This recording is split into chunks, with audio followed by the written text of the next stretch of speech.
Araw-araw sipag lang, hayaan mo silang sa'yo'y humahadlang.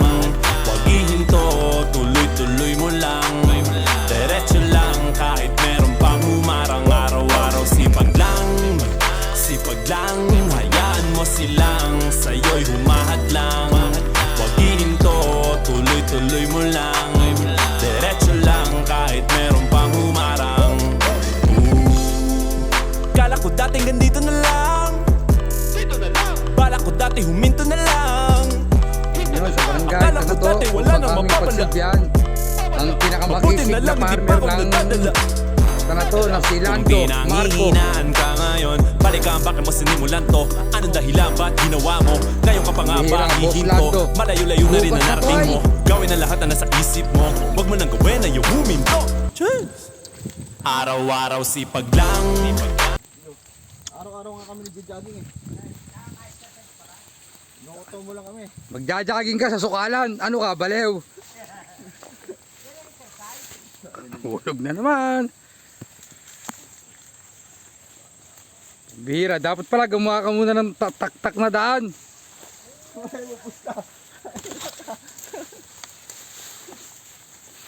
Sabi mo, doon lang. Ibig kalahating kilometro yung nilalakad natin ay. Buti wala si Barora eh.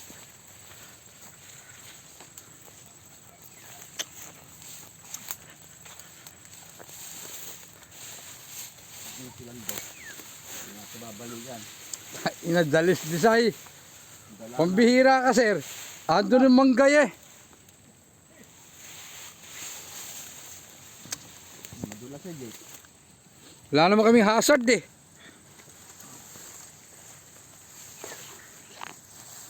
Lapit na dyan, Philip. Puro kasukalan. Ay, naka-video ay.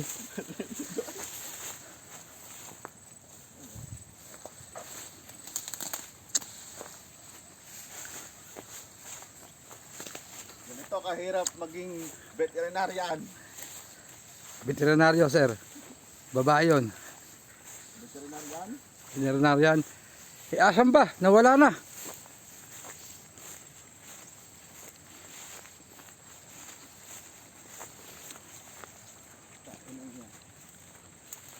Ato, hiking. Malupit mamaya pag akit natin. Oo. Putik ay. Dat pala, nakabota tayo dito. Di naman sinabi ni Lando na. Oo, ito naman si Pops ko ngayon.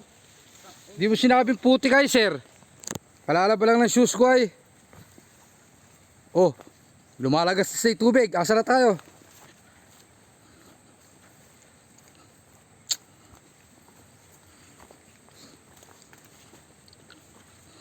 Tawa ka sa kalokohan mo ay. Kaya pala yung dalawa, ayaw ka isit eh. Ang hirap mo pala ka.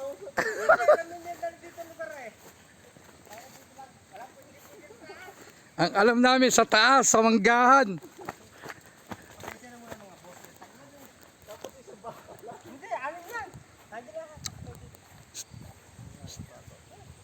Sir, Dito na po kami. 16 ka mo. 16 na po ito, bakit kalabaw? Pata. Papapurga at papavitamin na natin sa maikisig na citybit ng municipality. Thank you, thank you. Saba. At pinakapugay na sa slaughter. Mabigyan ng hayop yan.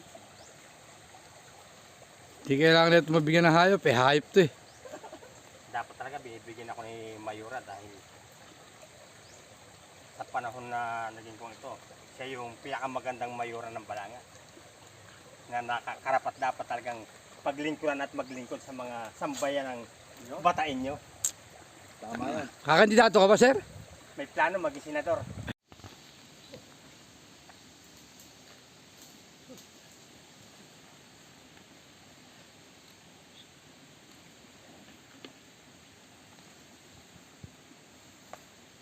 Guys, ito pala yung ginagamit naming pang deworm sa mga large animals. Yan, albendazole po.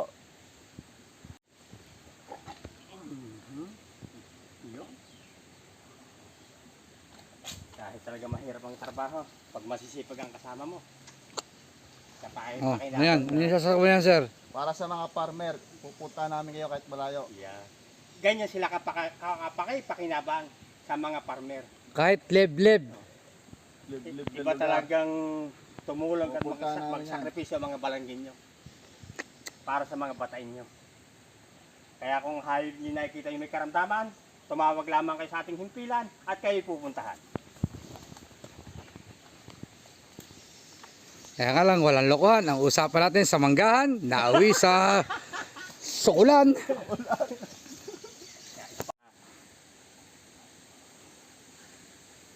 Magandang hapon po mga kabarangay. Ito po, yung pong aking mga alagang hayop ay naturo ka na, nabigyan ng purga, vitamina sa tulong po ng mga ating mga gwapong empleyado ng ating slaughter. Sa tulong po ni na Doc Billy, ni ating mayor, at saka ni Ma'am Nere. Ma'am Nere, ito po yung kalabaw na pinaiwi niyo sa akin noon. Ako po si Rolando Marco, nabigyan yung alagang kalabaw noon. Ito po siya. Nanganak na, kaya lang yung pong anak hindi pa nanganak dahil po lalaki. Bali pa 3 na po siyang anak. Maraming salamat po at sana po maging patuloy ang ating paglilingkod sa mga farmer ng Bataan. Para sa inyo ma'am, thank you po. Nakasunod doon.